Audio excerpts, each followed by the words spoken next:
આજે તો અમારે બનાવવાની છે મગની મસ્ત મજાની ચડી દાળ, બાજરાના રોટલાને વિનુભાઈએ ચડી દાળ બાફવા મૂકી દીધી છે અને એની દાળ બફાઈ ગઈ હતી ત્યાં એટલી વારમાં જ મેં બાજુમાં ભરેલા મરચાંનો લોટ શેકવા માટે મૂકી દીધો અને લોટ બાંધી નાખ્યો છે રોટલી બનાવવાનો.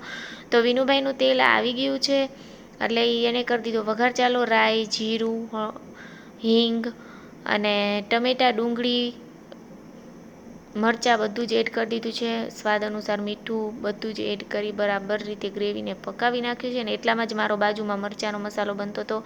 લોટ, હળદર, મીઠું, જીરું, ખાંડ, લીંબુ અને કોથમીર એટલી વારમાં વિનુભાઈનું મસ્ત મજાનું ગ્રેવી ચડી ગયું છે.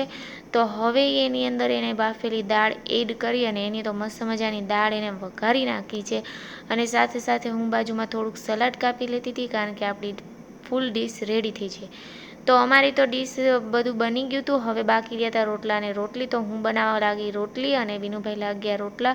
તો એના તો મસ્ત મજાના મોટા મોટા રોટલા બનાવવાની સ્ટાઇલ જ કંઈક અલગ છે અને બહુ જ મોટો બધો રોટલો બનાવે છે. તમે જોઈ શકો છો વાતું વાતુંમાં જે વિનુભાઈનો મસ્ત મજાનો રોટલો બનીને થઈ ગયો છે રેડી. તો વિનુભાઈ માટે એક લાઇક, શેર, સબસ્ક્રાઈબર પ્લીઝ, કારણ કે તમને પણ આવા યુટ્યુબ પર નવા નવા વિડીયોઝ જોવા મળશે. તો હવે વિનુભાઈનો મસ્ત મજાનો રોટલો બની ગયો છે. ચાલો હવે રોટલો બની જાય એટલે આપણે ચડીને ડીશ કરીએ રેડી. તો આપણી ડીશ ગુજરાતી મસ્ત મજાની થઈ ગઈ છે રેડી.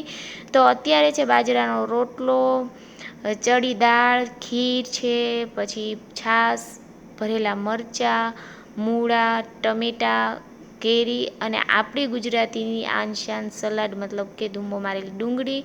તો આપણી મસ્ત મજાની ગુજરાતી ડીશ રેડી થઈ ગઈ છે. તો પ્લીઝ લાઇક કરી દો, શેર કરી દો અને સબસ્ક્રાઈબ કરી દો. બાય.